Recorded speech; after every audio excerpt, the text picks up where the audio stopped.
Jean-Luc Mélenchon, leader de la France Insoumise, est notre invité en ce dimanche matin. Allez-y, Laurence. Le président de la République s'exprime ce soir sur France 2 dans une longue interview. Il est redevenu majoritaire dans l'opinion des Français. 52% des Français approuvent son action après une longue période d'impopularité. Quelle parole attendez-vous de lui ce soir, alors encore une fois que les Français portent un regard plutôt bienveillant sur son action? Oui, bienveillant à voir, hein. Les horoscopes sont un peu différents suivant les instituts.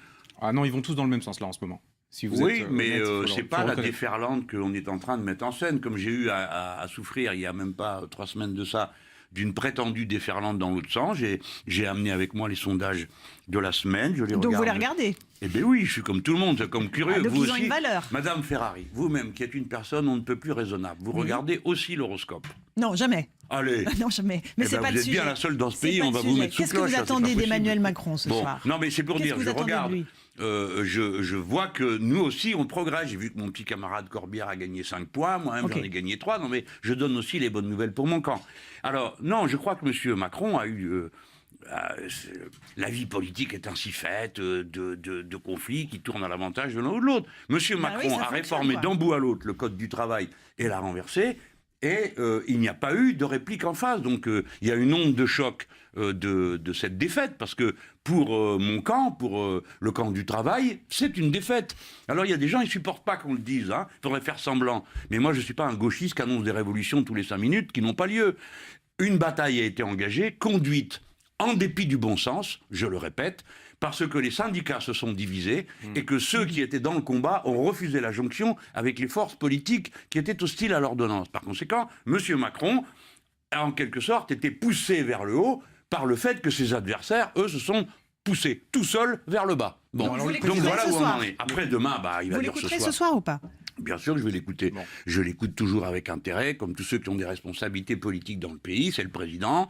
On écoute, on regarde comment il s'y prend, et voilà. Bon, mais je suis l'opposition à monsieur Macron. Il n'y a aucune chance qu'il arrive à me convaincre. Le président de la République... Il célèbre, paraît-il, ses 7 mois. Mais il n'a pas fait 7 mois grâce à moi. Et puis les 7 prochains mois, il ne les fera pas non plus avec mon aide. Donc c'est normal. C'est la relation normale d'une démocratie. Monsieur Macron, ça représente cette catégorie sociale triomphante aujourd'hui, hein, qui est la classe moyenne supérieure, qui ne vit pas dans la précarité, sinon celle de ses cours de bourse, de ses actions, et ces gens-là se croient tout permis. Ils ont oublié qu'il y a un peuple de 65 millions de personnes qui n'en peut plus, dont les hôpitaux sont mal en point, dont les écoles sont mal en point, dont tout ce qui fait les bonheurs de la vie quotidienne sont mal en point. Alors, ce que M. Jean-Luc Macron Mélenchon, fait, s'il moi, vous plaît, c'est égal. Jean-Luc Mélenchon, oui. En parlant de bonheur de la vie quotidienne, le président de la République fête ses 40 ans ce week-end. Bon anniversaire. À Chambord. Ça a déclenché une polémique, apparemment, en tout cas sur les réseaux sociaux. Vous trouvez ça normal?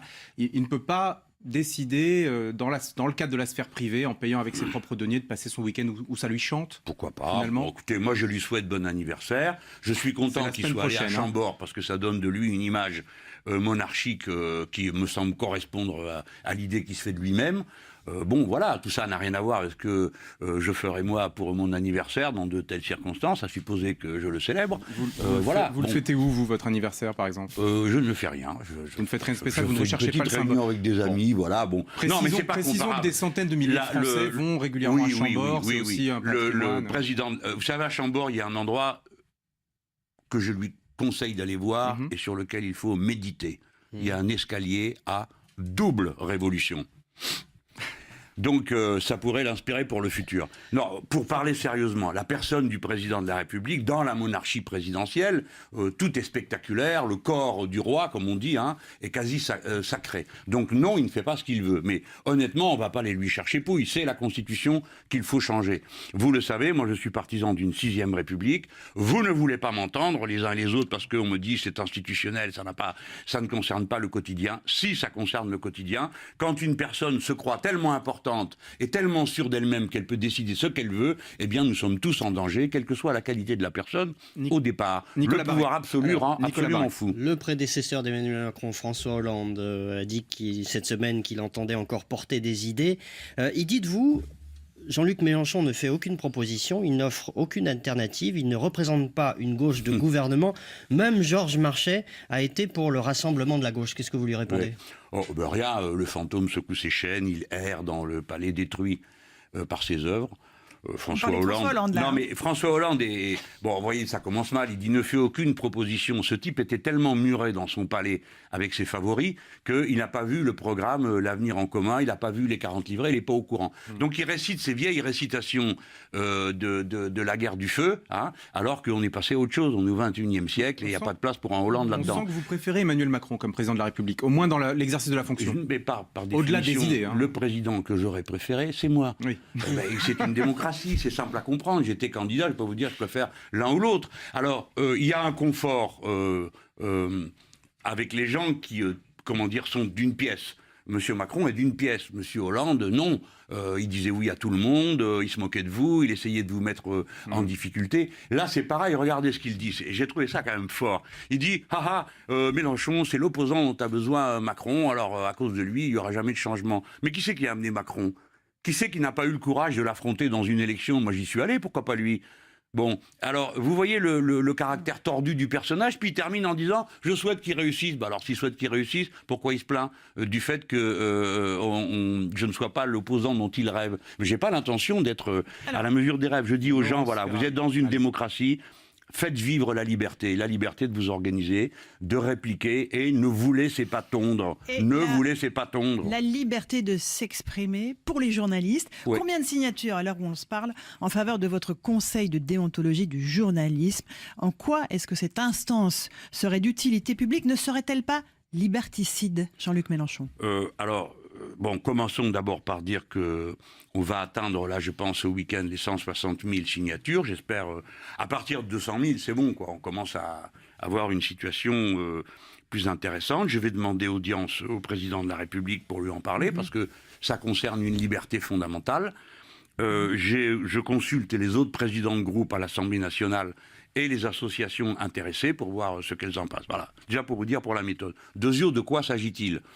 Les médias ont un très grand pouvoir, même s'il n'est pas aussi étendu que certains croient. C'est quand même un grand pouvoir, et surtout, c'est eux qui nous permettent d'être citoyens. Vous avez deux moyens d'être citoyen, l'école qui vous a préparé, et puis les médias qui vous donnent des infos politiques. D'abord, les médias, c'est une généralité qui a peu de sens, mais bon, je parle pour le domaine que je connais, celui de la politique, et de l'économie, et de la culture. Donc c'est très important ce que nous disent les médias. On est donc tous intéressés au plus haut niveau de qualité des médias. Je ne dis pas la vérité, personne n'y arrivera jamais. Hein. Ça se saurait si on connaissait un chemin.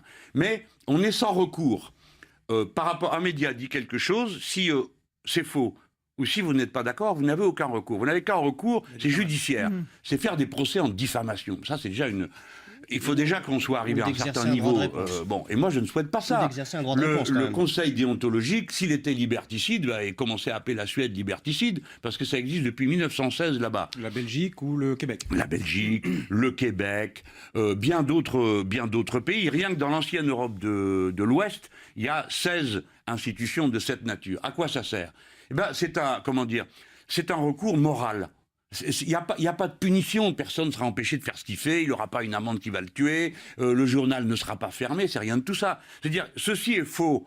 Vous le savez, je vous le dis, c'est faux. Et vous dites, je m'en fous, je le dis quand même. C'est ce qui m'est arrivé, là. Par exemple, il y a un journal qui fait campagne en disant que j'ai acheté ma permanence il y a 20 ans. Heureusement qu'on ne remonte pas aux 40 bars de ma jeunesse. Hein. Mais bon, je l'ai acheté avec mon indemnité représentative de fait de mandat. Non, c'est faux. Quand vous étiez sénateur de l'Essonne. Voilà, quand j'étais... Non, je n'ai jamais acheté ma permanence avec ça. Non, je leur dis, je leur fais une mise en demeure.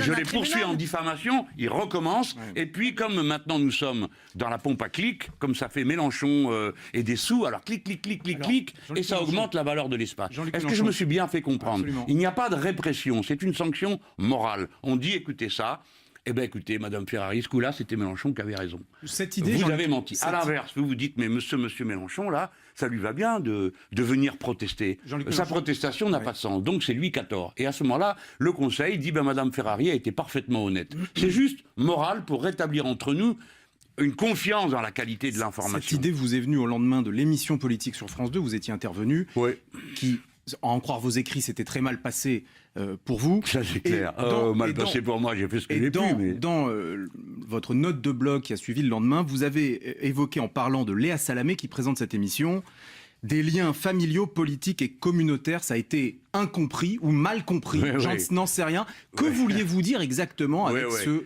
Alors là, ce mot communautaire ? c'était marrant parce que il y a le corporatisme, mais en béton armé de la caste, il cherchait la faille, parce que c'était une honte. Tous les journalistes se rendent compte que c'est une honte de faire des traquenards pareils à l'égard d'un homme politique. On discute de l'international, on leur dit avant, écoutez, s'il vous plaît, pas le Venezuela, on croyait que c'est une blague, nous. Hein, on dit, il y a la Corée du Nord qui fait des armes nucléaires, et machin, bam, Venezuela. Et tout était comme ça. Le choix de Oui, attendez, ça vient, vous inquiétez pas, mais on ne va pas passer notre temps à touiller la soupe de ces messieurs-dames qui ont eu droit à une instance de rattrapage dans une autre émission de télé où ils sont venus nous faire pleurer sur le fait qu'ils faisaient leur métier et tout ça. Bon, qu'est-ce que j'ai voulu dire? Et nous conclurons là-dessus. Allez-y. Eh bien oui, vous n'avez qu'à lire. Ah, vous ne souhaitez pas expliquer. Ça a été très mal compris. Certains. J'ai même entendu sur le plateau de télé cette pauvre Saint-Cric dire « Oh, mais on espère qu'il ne pensait pas qu'elle est juive parce qu'elle est chrétienne et tout. » Pourquoi un tel mépris mais, en disant pauvre? Mais parce que je la plains. Je la plains d'en être là. Mais regardez, on va encore perdre 3 minutes à parler de vos collègues et de vos... Donc, qu'est-ce que je veux dire? Non, allez, on va vous donner l'explication, parce que je sens que la France profonde se préoccupe de savoir ce que j'ai voulu dire à la phrase 2040 de mon poste de blog. Non, mais c'est normal, il s'intéresse à tout. Donc, je pense que, vous savez ce qu'est le communautarisme? C'est quand un groupe humain attribue aux individus qui le composent, des aptitudes ou des inaptitudes qui seraient liées à la communauté. Il y a un groupe de journalistes qui se considère comme une communauté et politique. C'est-à-dire, parce qu'il est journaliste, il a raison. Alors, tous les autres groupes, par exemple, on dit, il y a les Bretons, ils disent, nous les Bretons, on est têtus. C'est marrant, on a tous entendu ça, on connaît tous des Bretons qui ne sont pas têtus. Donc on sait que c'est une manière de dire. Mais là, c'est différent. C'est qu'il s'agit d'une communauté où les gens disent, parce que je suis journaliste, donc je dis la vérité. Voilà, donc c'est la vérité qu'ils s'approprient. C'est quand même un cas unique dans les communautarismes de gens qui prétendent s'approprier la vérité. Mais tout le monde n'est pas comme ça. Leur art, c'est de faire croire que dès que vous contestez une personne, vous contestez tout le groupe. Ça aussi, c'est du communautarisme. Voilà ce que j'ai voulu dire. À propos de Laurent Wauquiez, il prétend désormais être le premier opposant à Emmanuel Macron. Est-ce que vous vous sentez menacé? Vous avez 30 secondes, pas plus. Bravo, qu'il continue. Si M. Wauquiez est un bon opposant à M. Macron, eh bien, ça fera baisser l'influence de M. Macron à droite, et je m'en réjouirai. Comme ça m'évitera d'avoir à répondre un dimanche matin que les affaires vont mieux pour M. Macron, et qu'est-ce que j'en pense. Donc, vivement qu'il y ait une opposition autre que la nôtre, parce que le débat sera rétabli, et la droite a le droit d'exister dans sa forme extrême, comme c'est le cas avec M. Wauquiez aussi. C'est ça la démocratie. Il y a une droite plus modérée, M. Macron, une droite extrême, M. Wauquiez, et puis il y a moi, à part. Jean-Luc Mélenchon, 30 secondes, c'est impossible pour vous. Vous êtes le leader de la France Insoumise. Nous avons été heureux de vous accueillir ce matin au grand rendez-vous. Merci à vous, merci Nicolas, merci. Allez, Laurence, les gens, courage. Rendez-vous. Chapi chapeau, patapou, chapeau chapi, patapi, biribibi, rabada, dada. Pacha pacho, pidipo, pacho pacha, pidida, biribibi, rabada, dida.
I was born in Dusseldorf, and that is why they call me Wolf. Don't be stupid, be a smarty. Come and join the Nazi party.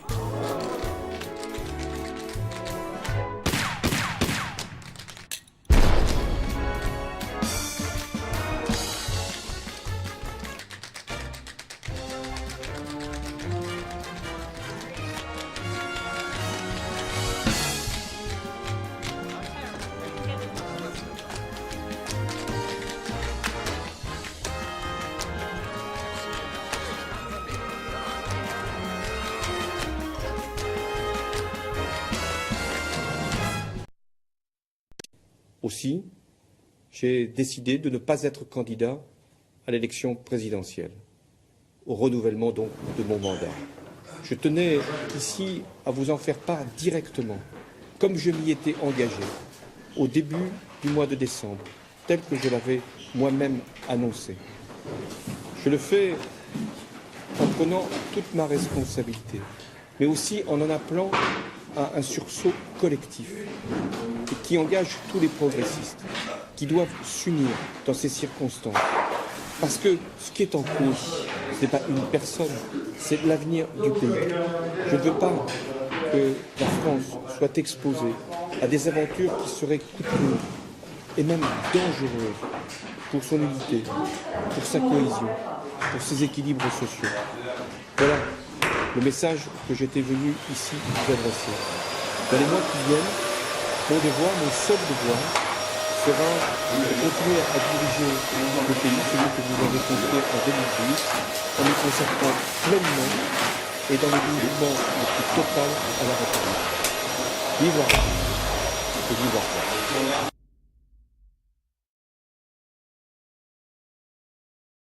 Dans votre bureau ou dans l'un de vos bureaux. Il y a quelques minutes, on m'a dit que c'était pas toujours le même bureau. Vous avez plusieurs bureaux à l'Élysée. J'ai 2 bureaux. Ici, c'est le bureau historique? C'est le bureau historique, oui. Donc ça, c'est le bureau rangé. Et les dossiers que je... Voilà, ça c'est le bureau rangé. C'est le bureau de la photo aussi. C'est le bureau de la photo officielle. Est-ce que vous y passez finalement beaucoup de temps dans ce ou ces bureaux? Oui. C'est les week-ends et le soir qu'on y passe le plus de temps. La nuit, on dit? Oui. Aussi beaucoup? Oui. C'est pas une légende, donc finalement, vous dormez très peu? Je dors peu. Excusez-nous de vous déranger, on est là en fait, hein. on était devant notre télé en fait. En télévision un peu, et président de la République, pour le président de la République, c'est pour ça africain. Ça veut dire que le capitalisme, gros pollueur du monde. L'une des annonces les plus importantes. Finalement, le carbone, c'est son économie. On a une discussion. Vous ne verrez nulle part ailleurs de production audiovisuelle, de production de fiction. La nouveauté, c'est qu'ils ont marché, ils ont marché. Ils ont marché, je marche. À l'heure qu'il est, ils devraient être aux alentours de Grenoble.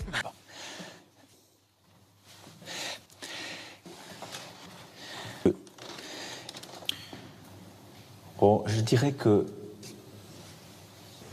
Merci beaucoup. Oh, my